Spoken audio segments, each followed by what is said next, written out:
Out today at the Bidel Defence in Melbourne with boxing manager MIKE Altamura. How are you, Mike? Yeah, I'm very good, Hussey. You? Not too bad. Just a few questions about your career and what you're up to. Absolutely. Who at the moment who are you managing at the moment, and what's going on in the boxing world? Well, I've got almost 20 fighters at the moment, so it's hard to just list everyone, but some of the hottest young prospects I have are Paul Fleming. I also got a Canadian kid, MIKE ALTAMURA, and a kid out of Venezuela, Alfonso Blanco. They're probably the three most exciting prospects I got coming through, but I got some other very good, young fighters and contenders coming through as well.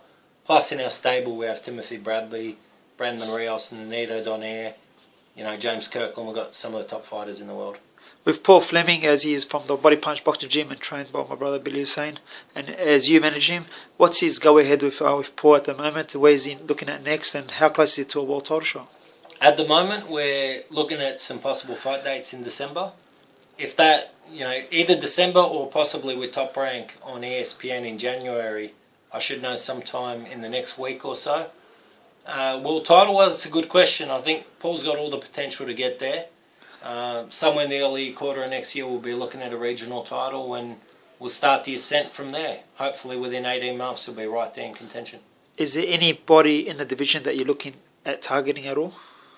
No one in particular, just slowly getting him the right bridging opponents, fight the right kind of fringe contenders, and then, once he can take care of a few of the guys at that level, start stepping into, matchups against the top contenders and see how he develops. But no, he's too far out from challenging at the championship level to quite know who's on the radar. But I know whomever the featherweight champions are in about 18 months' time, they better watch out.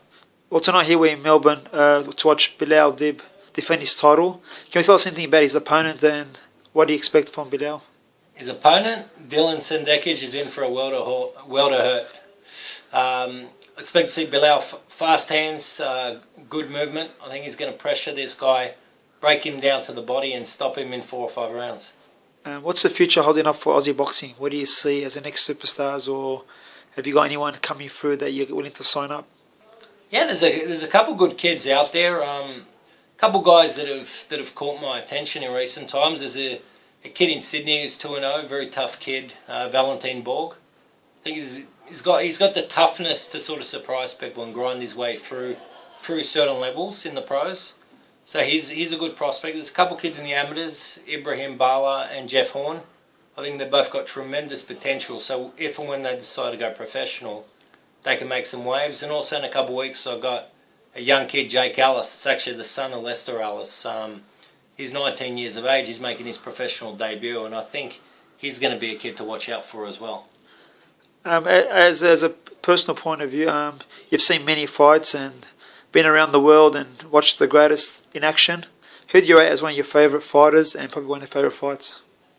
That's a loaded question. Favourite fight, absolutely Diego Corrales and Jose Luis Castillo, the first fight. I mean, great two-way action. Both guys, going at it, pouring their heart and soul, and just, tearing the shreds off one another. It was an outstanding fight. In terms of favourite fighters, I like the real crafty defensive fighters. As much as I love the blood and guts fighters like Arturo Gatti, Corrales, those kind of guys, but the fighters I really appreciated, the smart defensive fighters. I always loved Mike McCallum. Love James Toney. He was such a great defensive fighter in his prime. Pernell Whitaker, again, just amazing reflexes and very crafty defensively. So they're the guys, and you know what? Because I know you're an old school boxing person, and old school these days is anything pre-2000. Ricardo Lopez, one of the greatest fighters of all time. What an outstanding technician with, he had sleeping pills in both hands, but such a technically crisp fighter, very well trained by Nacho Beristan. I think if I've got to pick one fighter who I could watch his fights over and over again all day, that's probably one of them.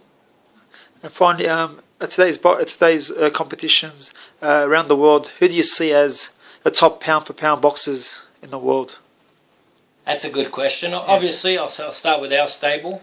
I think we've got 2 that are amongst the top 5 in the world, and this is Cameron Duncan's stable out of Las Vegas, Nevada.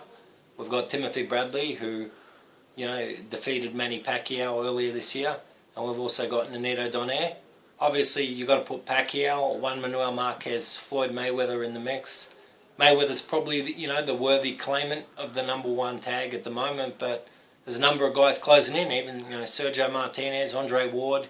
Boxing's very healthy at the moment. There's some great fighters out there, some great talents. Well, before we go, we have our own world champion, Billy the Kid Dib.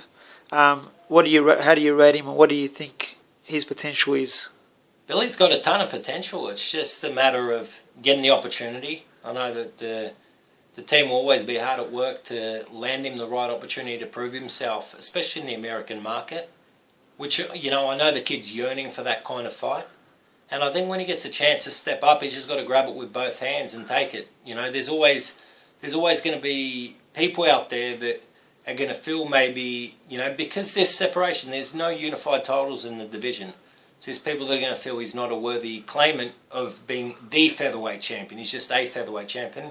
All the other guys in the weight class in the same spot at the moment. So it's just a matter of having the chance to fight, whether it's a Salido or whether fighting a young, hungry talent like a Gary Russell Jr. or one of the other champions, Ponce de Leon, one of these guys, just having the opportunity to fight these guys and prove that he can be the best. And I'm confident with Billy Hussein training him, and with the technical improvements he's showed in recent years, he can really assert himself very well. Well, thank you very much, Mike, and hope to speak to you again soon. No, anytime. Thank you.